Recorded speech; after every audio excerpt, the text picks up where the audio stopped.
तो इंतज़ार ख़त्म हुआ और आज हम फिर से आ गए हैं अपनी नेक्स्ट वीडियो को लेकर। कंटिन्यू करते हैं हमारा कोऑर्डिनेट ज्योमेट्री। तो जैसे कि आप लोगों को पता ही है, हम लोग कर रहे थे class 10th NCERT maths chapter number 7 में एक्सरसाइज 7.1 का क्वेश्चन नंबर 6 को।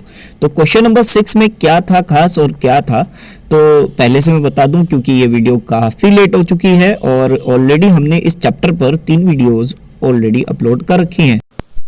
वीडियोस आपको डिस्क्रिप्शन में मिल जाएगी। डिस्क्रिप्शन में आपको लिंक मिला होगा जिसमें प्लेलिस्ट का ऑप्शन मिल जाएगा और प्लेलिस्ट से आप लोग जाकर ये 4 की 4 वीडियोस देख सकते हैं। उसके बाद ही हम लोग शुरू करते हैं अब आज के क्वेश्चन को। देखते हैं क्वेश्चन नंबर 6 में क्या है खास। Name the type of quadrilateral form if any by the following and given reason for your answers. तो यहाँ पर हमें बताना है कि यहाँ पर जो हमें ये 3 पार्ट दे रखे हैं और हर एक पार्ट में कुछ कोऑर्डिनेट्स दे रखे हैं। तो कोऑर्डिनेट्स देने के बाद आपसे ये पूछा गया है कि भैया ये बताइए कि इन कोऑर्डिनेट्स के ज़रिए कौन सा क्वाड्रिलेटरल बन रहा है। अब क्वाड्रिलेटरल कितने प्रकार के होते हैं? देखो, square, rectangle, trapezium, parallelogram, rhombus, ये सब क्वाड्रिलेटरल होते हैं। तो यहाँ पर कौन सा क्वाड्रिलेटरल बन रहा है, ज़रा इसके बारे में बताइए।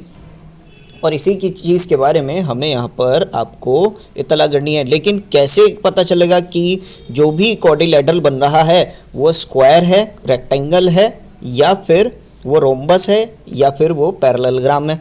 कैसे पता करेंगे? तो उसका एक छोटा सा आपको हिंट बताता हूँ। देखो, स्क्वायर में 4 साइड्स इक्वल होती हैं, उसकी डायगोनल्स भी इक्वल होती है। वहीं अगर मैं बात करूँ रेक्टेंगल की, तो रेक्टेंगल में अपोजिट साइड्स इक्वल होती हैं और उसकी डायगोनल्स भी इक्वल होती हैं। लेकिन पैरेललोग्राम और रोम्बस में ऐसा नहीं होता। पैरेललोग्राम में अपोजिट साइड भले ही इक्वल हो लेकिन डायगोनल्स इक्वल नहीं होती। वहीं रोम्बस में भी इसकी सारी साइड्स इक्वल होती हैं लेकिन डायगोनल इक्वल नहीं होती। तो इन्हीं कुछ चीज़ों के ज़रिए हमें ये पता करना पड़ेगा कि ये इन चारों में से कौन सा वाला क्वाड्रिलेटरल है, या ट्रेपीजियम भी हो सकता है। तो खैर, अगर ट्रेपीजियम आए उसका मसला अलग है। फ़िलहाल हम बात करते हैं इन 4 के ऑप्शन के हिसाब से। तो देखते हैं फर्स्ट पार्ट क्या है हमारा, देखते हैं। तो फर्स्ट पार्ट में हमें गिवन है, पहला कोऑर्डिनेट है हमारा। तो पहले एक बार मैं यहाँ पर ग्राफ भी ड्रॉ कर लेता हूँ। तो ग्राफ मैंने ड्रॉ कर लिया। तो पहला कोऑर्डिनेट है मेरा -1, -2। तो ये -1 और -2 यहाँ पर है। फिर उसके बाद है 1, 0। तो 1 ये रहा और 0 कहीं नहीं जाएगा, बिल्कुल लाइन एक्स एक्सिस पर आएगा। -1, -2 ये रहा और -3, 0 ये भी एक्स एक्सिस पर ही आएगा। तो इन 4 के 4 लाइंस को जॉइंट करने पर हमें ये तो दिख रहा है, हाँ ये ABCD कोऑर्डिनेट है, ये क्वाड्रिलेटरल दिख रहा है साफ साफ। लेकिन कौन सा है, क्या है, कुछ नहीं पता। तो हम पहले कंसिडर कर लेते हैं। मैंने यहाँ ग्राफ ड्रॉ तो कर ही लिया। तो let us consider that A ये, B ये, C ये और D ये। अब हमें ये पता लगाना है कि ये क्वाड्रिलेटरल कौन सा वाला है, इन चारों में से कौन सा है। तो पहले देखते हैं हम AB के हिसाब से। तो AB लाइन को हम लोग मान लेते हैं। अब देखो, AB लाइन में 2 पॉइंट्स आ रहे हैं, एक है -1, -2 और दूसरा है 1, 0। तो आपको पता ही होगा, पहले हम इन दोनों को यानी x1 - x2 रखते हैं, या x2 - x1, वही की बात है। फिर उसके बाद y2 - y1 रखते हैं। तो ये 2 नंबर पहले पॉइंट के x और y, और ये 2 नंबर दूसरे पॉइंट के x और y। तो रखने के बाद हम लोग शुरू करते हैं। तो यहाँ पर देखो, माइनस ये फॉर्मूले का माइनस है और ये माइनस इसका अपना माइनस है। तो माइनस माइनस हो गया प्लस, वहीं ये 0 - 2 ही रहेगा। तो 1 + 1 2 हो गया और 0 - 2 -2। तो 2 का स्क्वायर होता है 4 और यहाँ पर भी 2 का स्क्वायर 4 ही माना जाएगा मेरे भाई। तो 4 + 4 8 आएगा। अब रूट में अगर आप देखोगे तो 8 किसी का भी रूट नहीं होता, हम एज इट इज़ ही इसको छोड़ देते हैं। आगे शुरू करते हैं। आगे हम दूसरी लाइन देखते हैं CD की। तो CD की लाइन हम लोग यहाँ पर देख सकते हैं, यहाँ पर CD की लाइन है उसके बाद सी डी की लाइन हम जैसे ही शुरू कर रहे हैं, देख रहे हैं यहाँ पर पॉइंट्स हमें गिवन है। एक तो हमारा पॉइंट है -3,0 और दूसरा पॉइंट है -1,2। तो पहला है x2 माइनस x1 होता है, तो ये -3 -1 हो जाएगा। और दूसरा पॉइंट है y2 माइनस y1, उसके हिसाब से 0 -2 हो जाएगा। तो यहाँ फिर से वही हुआ कि माइनस माइनस प्लस होता है बच्चों, माइनस माइनस प्लस होता है। और यहाँ 0 -2 किया तो फिर भी -2 ही आया। उसके बाद आगे हम प्लस करते हैं, तो -3 + 1, -3 और +1 अगर हम ऐड करते हैं तो ये हमारा आता है -2, और -2 का स्क्वायर होता है 4। और यहाँ 0 -2 करने के बाद ये भी हमारा -2 ही आएगा। -2 का स्क्वायर 4 ही होता है, और 4 + 4 सर फिर से 8, तो √8 यहाँ पर भी, √8 यहाँ पर भी।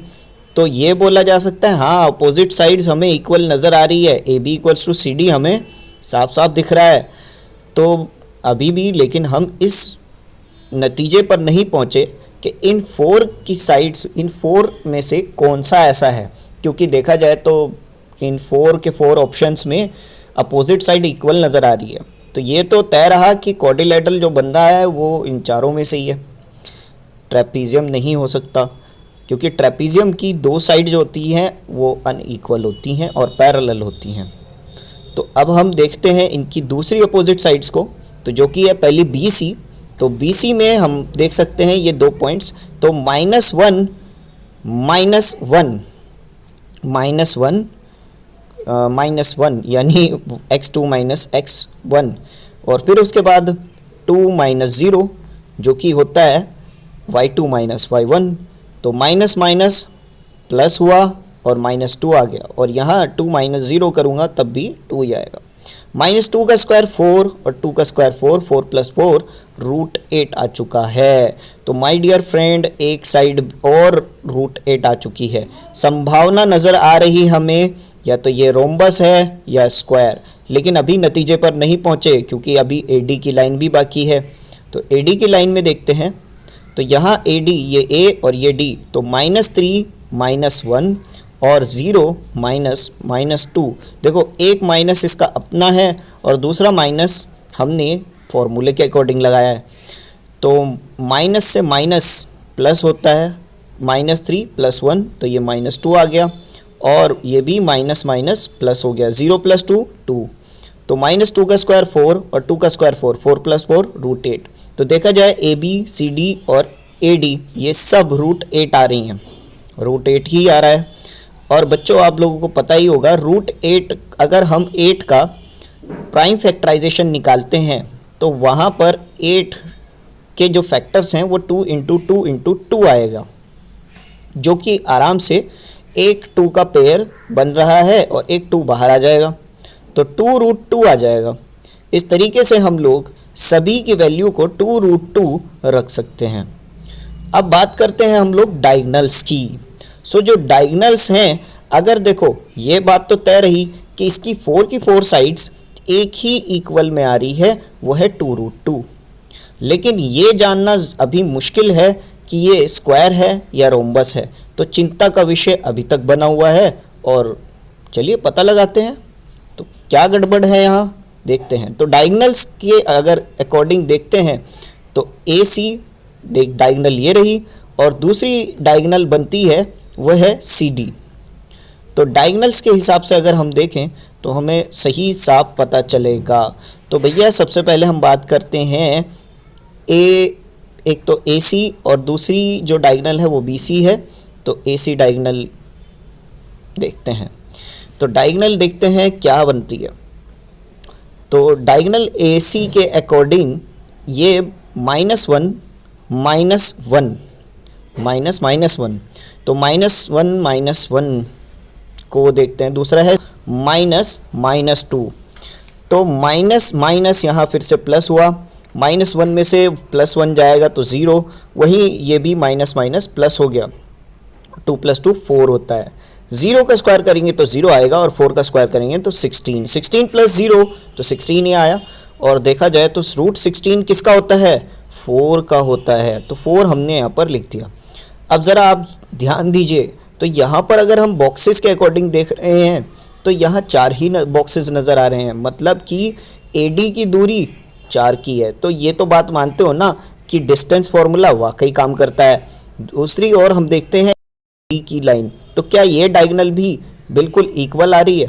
तो अगर ये इक्वल आ गई AC से तो हम ये कह सकते हैं कि ये एक स्क्वायर है, और अगर डायगोनल इक्वल नहीं आई तो हम बोल सकते हैं ये एक रोम्बस है। तो नतीजे पर पहुंचते हैं, कौन जीतता है कौन हारता है देखते हैं। BD की लाइन ये तय करेगी, तो देखते हैं। तो ये है एक पॉइंट हमारा BD, तो x2 माइनस x1 के अकॉर्डिंग -3 -1 आएगा, और y2 माइनस y1 के अकॉर्डिंग 0 -0। उसके बाद देखते हैं -3 से -1 जाता है, तो माइनस माइनस भैया प्लस होता है, तो -4 आ जाएगा। 0 -0 0 ही रहा। -4 का स्क्वायर करेंगे तो 16, 0 का स्क्वायर करेंगे तो 0, 16 + 0 तो 16, रूट 16 होता है 4। तो देखो ACBD के इक्वल आ चुका है बच्चों। हालांकि ऐसा असल ज़िंदगी में पॉसिबल नहीं होता, लेकिन ACBD के इक्वल ये लाइन आ चुकी है। तो अब देखते हैं हम कह सकते हैं कि कौन जीता कौन हारा। तो देखो डायगोनल्स अगर इक्वल हैं तो ये स्क्वायर है, और डायगोनल्स अगर इक्वल नहीं है तो ये एक रोम्बस है। लेकिन यहाँ पर डायगोनल्स इक्वल आ चुकी हैं तो हम बोल सकते हैं ये एक स्क्वायर है। तो आप एक स्टेटमेंट डालेंगे और लिखेंगे hence the diagonal of a quadrilateral are equal, hence it is a square. तो यहाँ तक अगर बात ख़त्म हो चुकी है और फाइनल हो चुका है, तो फुल एंड फाइनल के साथ आप इसको नोट कीजिए, वीडियो को पॉज कीजिए, जल्दी जल्दी नोट कीजिए। हम बढ़ते हैं नेक्स्ट क्वेश्चन की ओर। अब शुरू करते हैं सेकंड पार्ट की। तो सेकंड पार्ट में हमें जो गिवन है पार्ट्स वो है -3,5, दूसरा पॉइंट है 3,1, तीसरा पॉइंट है 0,3, और फोर्थ पॉइंट है -1,-4। सो इन पॉइंट्स को रख देते हैं। पहला पॉइंट जैसे कि -3,5 है, तो -3 ये रहा और 5 ये रहा। इसके बाद नेक्स्ट है 3,1, तो 3 ये रहा, 1 ये रहा। 0,3, तो 0 ये रहा, 3 ये रहा। और तीसरा पॉइंट है -1, -4, तो -1, -4। तो इनको नाम दे देते हैं। लास्ट वाला जो हमने क्वाड्रिलेटरल किया था उसका नाम हमने ABCD रखा था, तो इसका नामकरण करते हैं PQRS के साथ। तो PQRS रख देते हैं। बट ज़रा आप एक मिनट, यहाँ कुछ गड़बड़ है भैया। तो देखो Q जो है वो लास्ट में आ रहा है और R जो है वो पहले, ये S जो है पहले आ रहा है, तो कुछ गड़बड़ लग रही है, तो इसको पहले ठीक करते हैं। तो ये P इसका नाम रख देते हैं, Q आपका ये 0,3 ये पहले आ रहा है 0,3 है ना, फिर उसके बाद आ रहा है R, तो पहले इसको ठीक कर लेते हैं। तो PQRS, क्योंकि ये सर्कल में चलना ज़रूरी होता है, तो PQRS क्वाड्रिलेटरल है और दिख रहा है हमें क्वाड्रिलेटरल है कि नहीं है, अभी पॉसिबल नहीं है ये बताना, तो देखते हैं। तो पहले इसको ठीक कर लिया, उसके बाद अब शुरू करते हैं। तो using the distance formula we have to find out firstly PQ, फिर QR, फिर RS और उसके बाद QS। उसके बाद हम इस नतीजे पर पहुंचेंगे कि इन 4 ऑप्शन में से कौन सा ऑप्शन सही है। तो पहले देखते हैं PQ के बारे में। तो PQ के अकॉर्डिंग, अच्छा ये पहले वाला जो है ना, इसको बिल्कुल कट कर दो, हटा दो, मेरे नज़र के सामने नहीं आना चाहिए। तो एडिटर भाई साहब जल्दी से इसको हटाओ। तो हट चुका है। देखते हैं PQ के बारे में देखते हैं। तो PQ के अकॉर्डिंग 0 और यहाँ पर -3, तो x2 माइनस x1 के अकॉर्डिंग तो -3 -0 रख देता हूँ और 5 -3, तो -3 -0 तो -3 आया और 5 -3 2 आया। -3 का स्क्वायर 9 करेंगे, 2 का स्क्वायर 4, 9 + 4 √13 आ चुका है। तो देखते हैं √13 बाकी की वैल्यूज़ भी क्या √13 ही आती है, पता नहीं, अभी तय करते हैं। उसके बाद हम बात करते हैं RS की। तो इसकी जो अपोजिट साइड्स है उसके बारे में भी देखते हैं कि RS क्या इक्वल आ रहा है या नहीं। तो अपोजिट साइड के बारे में बात करते हैं, आर एस के बारे में। तो ये है आर आपका गिवन है 3,1 और एस गिवन है आपका -1, -4। तो -1, -4 के अकॉर्डिंग, x2 - x1 के अकॉर्डिंग तो 3 -1 रखेंगे और 1 -4। तो एक फॉर्मूले का माइनस है, एक इनका अपना खुद का माइनस है, ठीक है। बहुत अमीर आदमी है, माइनस ही माइनस लेकर बैठे हैं। तो माइनस माइनस प्लस हुआ, माइनस माइनस फिर से प्लस हुआ, 3 + 1 4 हुआ और 1 + 4 5 हुआ। 4 का स्क्वायर 16 होता है, 5 का स्क्वायर 25 होता है। ऐड करेंगे तो 41 आएगा, √41 आ चुका है। अब भैया कुछ तो गड़बड़ है, यहाँ √13 और यहाँ √41 अपोजिट साइड्स इक्वल नहीं है। ये 4 ऑप्शन तो बिल्कुल भी नहीं है, अपोजिट साइड्स इक्वल होना ज़रूरी है। उसी के अकॉर्डिंग ही हम बता पाएंगे कि ये रेक्टेंगल है, स्क्वायर है, पैरेललोग्राम है या रोम्बस है। लेकिन इन 4 ऑप्शंस में तो नहीं है, क्योंकि इनके अपोजिट साइड इक्वल बिल्कुल भी नहीं है। सो नेक्स्ट लाइन देख लेते हैं हम लोग। लाइन है QR। तो QR में 2 पॉइंट हैं, तो x2 - x1 के लिए 0 - 3 रखेंगे और y2 - y1 के लिए 3 - 1। सो 0 - 3 करने पर -3 आएगा, वहीं 3 - 1 करने पर 2 आएगा। -3 का होल स्क्वायर 9 होता है, वहीं 2 का होल स्क्वायर 4 होता है। 9 + 4 13 आ चुका है। ये आ चुका है आपका √13। तो 2 एडजेसेंट साइड आपकी √13 आ रही हैं। अब देखते हैं अगली दूसरी लाइंस के ओर। सो हमारे पास यहाँ पर 2 लाइंस हैं, एक है P, वही दूसरी है S। तो P पॉइंट पर -3, 5 है और वहीं S पॉइंट पर है -1, -4।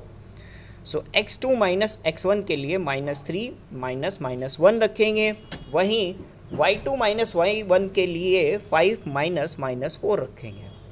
सो माइनस माइनस प्लस होता है, दोनों तरफ प्लस आ जाएगा।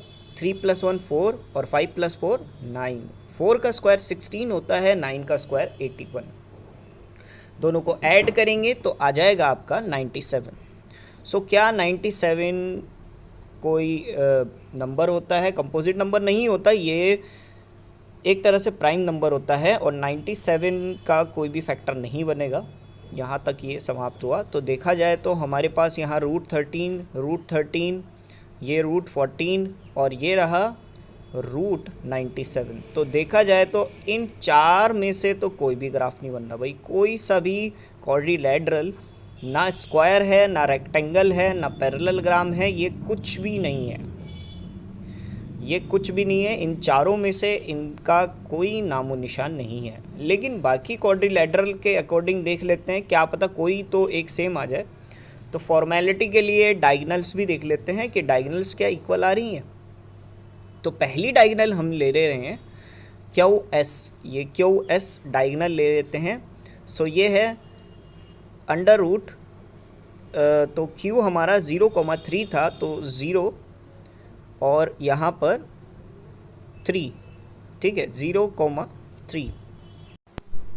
उसके बाद S है हमारा -1, -4। सो x2 - x1 के लिए 0 -1 रखेंगे और y2 - y1 के लिए 3 -4। माइनस माइनस प्लस होता है, तो 0 + 1 1 हुआ, 1 का स्क्वायर हुआ। उसके बाद 3 + 4 भी 7 होता है, 7 का होल स्क्वायर हो जाएगा। 1 का स्क्वायर 1 और 7 का स्क्वायर 49। इसके बाद 1 + 49 आपका √50 आ चुका है। अब √50 देखो, 50 का फैक्टर होता है 5 × 5 × 2। तो 5 का तो फैक्टर बन सकता है, 5 का तो पेयर बन सकता है, लेकिन 2 का नहीं बनेगा। तो 5 √2 यहाँ पर हमारा फैक्टर बन चुका है। तो आप इसको लिख सकते हैं अपनी अपनी नोटबुक में। नेक्स्ट दूसरी जो डायगनल है वो भी देख लेते हैं हम लोग। दूसरी और आखिरी डायगनल का नाम है PR। सो PR देखते हैं कितनी आ रही है। तो ये है P हमारा है 3,5 और वहीं R है 3,1। सो -3 है ये, ठीक है। तो 3 - 3, वहीं दूसरी लाइन है हमारी 1 - 5। सो माइनस माइनस तो देखो यहाँ पर प्लस हो चुका है, 3 + 3 6 होता है, वहीं 1 में से 5 लेस होगा तो -4 आएगा। 6 का स्क्वायर 36 और 4 का -4 है भले ही, तो 16 आ जाएगा। 36 + 16 होता है 52। तो रूट 52, अब रूट 52 का आप फैक्टर ले सकते हैं 2 × 2 × 13। यहाँ पर 2 पेयर आ चुका है तो 2√13 है। तो देखा जाए तो ना तो डायगनल्स आपस में इक्वल हैं, ना ही यहाँ पर कोई भी लाइंस अपने आप में इक्वल है। क्या ये क्वाड्रिलेटरल है भी? अगर देखा जाए तो स्केलन क्वाड्रिलेटरल है, मतलब जो सिर्फ और सिर्फ जिसकी 4 लाइंस हैं वो कोई उसकी एग्जैक्ट शेप नहीं है, ऐसा कुछ है क्या? तो ऐसा कह देना भी ठीक अभी नहीं है, क्योंकि यहाँ पर एक गड़बड़ और है अगर आप ध्यान से देखें तो देखो ये डायगोनल जो है वो पूरी की पूरी है 2√13, और वहीं अगर हम PQ + QR करते हैं तो √13 और √13 को ऐड करने पर 2√13 ही आ रहा है। इसका मतलब कि ये जो लाइन है आपकी PR, ये एक स्ट्रेट लाइन है, तो ये एक क्वाड्रिलेटरल नहीं है। यहाँ तक ये साबित हो चुका है। मतलब कि हमने इतने मिनट अपने ख़राब करे हैं इस अकेले क्वेश्चन पर। देखा जाए तो ये अच्छी बात नहीं है, क्योंकि इतना टाइम ज़ाया हो गया है। तो खैर जो भी है, आपका सेकंड पार्ट ये कंप्लीट हुआ। अब आप इसको नोट कर सकते हैं अपनी अपनी नोटबुक में बगैर किसी चिंता परेशानी के। जल्दी कीजिए यार, बहुत वक्त लगा दिया इस क्वेश्चन ने।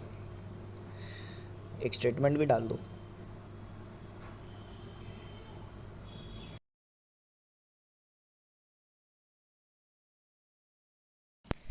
स्टूडेंट्स, अब हम लोग आ चुके हैं थर्ड पार्ट की ओर। थर्ड पार्ट, क्योंकि पहला जो पार्ट था उसका नामकरण हमने ABCD से किया था, दूसरे का नामकरण किया, दूसरे का नाम रखा PQRS, जो कि क्वाड्रिलेटरल भी नहीं था। और अब जो थर्ड वाला पार्ट आया है इसका भी नाम कुछ अनोखा सोचते हैं, क्यों ना EFGH रख दें, चलेगा, बिल्कुल चलेगा। तो पहला पॉइंट देखते हैं 4,5, 4 यहाँ 5 यहाँ, ठीक है। दूसरा पॉइंट देखते हैं 7,6, 7 यहाँ और 6 यहाँ। उसके बाद 4,3, 4 यहाँ और 3 यहाँ। H देखते हैं 1,2, 1 यहाँ तो 2 यहाँ। तो ये 4 पॉइंट हो गए। क्या मिलने के बाद क्वाड्रिलेटरल बन तो रहा है, लेकिन कौन सा है, इन 4 ऑप्शंस में से कौन सा है अभी कुछ क्लियर नहीं हुआ। तो अपोजिट साइड्स देख लेते हैं पहले। तो EF देख लेते हैं, EF क्या बन रहा है। तो EF के अकॉर्डिंग 4 - 7 एंड 5 - 6। तो 4 - 7 करने से -3 आ रहा है, 5 - 6 करने से -1। -3 का होल स्क्वायर करेंगे तो 9, -1 का होल स्क्वायर करेंगे तो 1, 9 + 1 करेंगे तो √10 आएगा भैया। अब एक साइड और देख लेते हैं, GF गलत मत ले जाना, GF देखते हैं। तो GF साइड की बात कर रहे हैं हम लोग। तो 4 - 7 और 3 - 6, 4 - 7 करने पर -3 आ रहा है, -3 - 6 करने पर -3 आ रहा है। -3 का होल स्क्वायर किया तो 9, और फिर से -3 का होल स्क्वायर किया तो 9, 9 + 9 18 हुआ भैया, √18 आया है।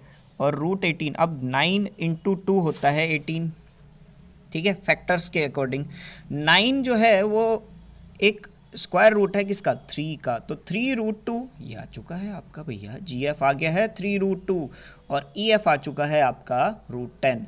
अब अपोजिट साइड्स देख लेते हैं। तो पहले अपोजिट साइड देखते हैं GH की, पहले अपोजिट साइड GH की देखते हैं, जो कि FE का या EF लाइन जिसको बोल सकते हो उसका अपोजिट है। तो क्या ये सेम आ रहा है, देखते हैं। तो GH देखते हैं। तो GH के अकॉर्डिंग 1 - 4 आएगा और 2 - 3 आएगा। तो -1 - 4 करने से -3 आ रहा है, 2 - 3 करने से -1, 3 - 3 का स्क्वायर 9 हुआ, -1 का स्क्वायर 1, 9 + 1 √10। अपोजिट साइड इक्वल आ गया, यानी इन 4 ऑप्शंस में तो पक्का है, या तो स्क्वायर, रेक्टेंगल या पैरेललोग्राम, रोम्बस, कुछ भी हो सकता है, अभी कुछ कहा नहीं जा सकता। तो चौथी साइड भी देखते हैं क्या वो भी इक्वल आ रही है या नहीं है अपनी अपोजिट साइड के। तो EH के अकॉर्डिंग देखते हैं। तो ये बात तो तय रहा कि देखो इसकी एक साइड 3√2 है और दो साइड अपोजिट साइड √10 है, तो ये तो मान के चलो कि ये स्क्वायर और रोम्बस नहीं हो सकता। क्यों नहीं हो सकता? क्योंकि स्क्वायर और रोम्बस में सारी साइड्स इक्वल होती हैं। यहाँ दो साइड अपोजिट जो हैं वो इक्वल आ रही हैं। एक साइड अभी हमने क्योंकि अभी पूरी कैलकुलेट नहीं की तो अभी कंक्लूड नहीं कर सकता हूँ। ये या तो रेक्टेंगल है या पैरेललोग्राम है। तो देखते हैं EH के अकॉर्डिंग। EH देखते हैं तो EH के अकॉर्डिंग 1 - 4 और 2 - 5। 1 - 4 करने से -3 आ रहा है, 2 - 5 करने से -3। -3 का होल स्क्वायर 9 होता है, -3 का होल स्क्वायर 9 होता है, 9 + 9 18 होता है और √18 फिर से वही 9 × 2 होता है। 9 जो है किसका स्क्वायर रूट है? 3 का है, तो 3 बाहर आएगा और 2 अंदर रह जाएगा। 3√2 3 अरे ये तो अपोजिट साइड बिल्कुल इक्वल हो गई। तो भैया ये बात तय रही कि इन दोनों में से कौन जीतेगा, रेक्टेंगल या फिर पैरेललोग्राम। तो देखो रेक्टेंगल की डायगोनल्स जो होती हैं वो इक्वल होती हैं, लेकिन पैरेललोग्राम की डायगोनल्स अनइक्वल होती हैं, वो इक्वल नहीं होती। तो EG और दूसरी है FH। तो EG देखते हैं पहले। तो EG के अकॉर्डिंग 4 - 4 और 3 - 5। 4 - 4 करने से 0 और 3 - 5 करने से -2। 0 का स्क्वायर और -2 का स्क्वायर 4, 0 + 4 4 और 4 होता है किसका स्क्वायर रूट? 2 का। FH देखते हैं तो ये 1 और ये 7, 1 - 7 ये 2 - 6, समझ गए ना। 1 - 7 करने से -6 आ रहा है, 2 - 6 करने से -4। -6 का स्क्वायर करते हैं तो 36 और -4 का स्क्वायर करते हैं तो 16। 36 + 16 होता है 52। तो उसके बाद आगे देखते हैं तो 52 का अगर आप फैक्टर्स निकालेंगे तो 2 हेलो। हाँ, आवाज़ आ रही है आप सभी को? कमेंट बॉक्स में बता दो। अभी ज़रा मौसम ख़राब होने की वजह से किसी वजह से हमारा जो नेटवर्क है वो थोड़ा ख़राब हो गया था। तो खैर इस आंसर को पूरा करते हैं। √52 के अकॉर्डिंग देखते हैं तो √52 का फैक्टर्स होते हैं 2 × 2 × 13। 2 होता है किसका पेयर होता है? 2 का, और √13 अंदर रहा। तो भैया हमारे डायगोनल्स तो इक्वल आए नहीं और ये क्वाड्रिलेटरल पैरेललोग्राम है, क्योंकि इसके डायगोनल्स अनइक्वल हैं। अगर डायगोनल इक्वल होते तो हम कह सकते थे कि ये एक रेक्टेंगल है, लेकिन अफसोस रेक्टेंगल हार गया और यहाँ पर जीत होती है पैरेललोग्राम की। तो अब हम लिख सकते हैं hence the opposite lines are equal but diagonals are not equal, so we can concluded EFGH is a parallelogram. तो नेटवर्क्स को फिर दोबारा ख़राब करते हैं।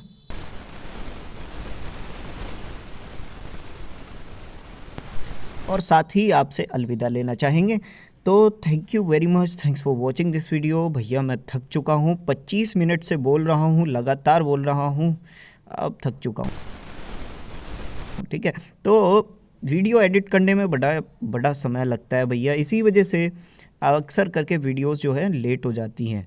तो फिर भी आप लोग हमारे चैनल के साथ बने रहें, क्योंकि इस वीडियो को देखो, टीचर को तो रात को नहीं उठाकर पूछ सकते कि इसका आंसर क्या आएगा, लेकिन वीडियो को तो रात के 3 से 2 बजे तक कभी भी, मतलब 24 घंटे में 24 × 7 कभी भी आप देख सकते हो, तो इसलिए समय लगता है। तो इसके साथ ही मैं कहना चाहूँगा thank you very much, thanks for watching this video and don't forget to like and subscribe. So thank you very much and don't forget to like and subscribe. और वो यार क्या करूँ, डायलॉग याद हो गया, तो अलविदा। ठीक है, नेक्स्ट वीडियो में मिलते हैं जल्दी ही। हम लोग इसका 7th पार्ट यानी क्वेश्चन नंबर 7 के बारे में जल्दी ही डिस्कस करेंगे। तब तक के लिए आप लोग चैनल के साथ बने रहें, लाइक कमेंट करते रहें। आपको वीडियो कैसी लगी तो कमेंट करते हैं। बस, धन्यवाद।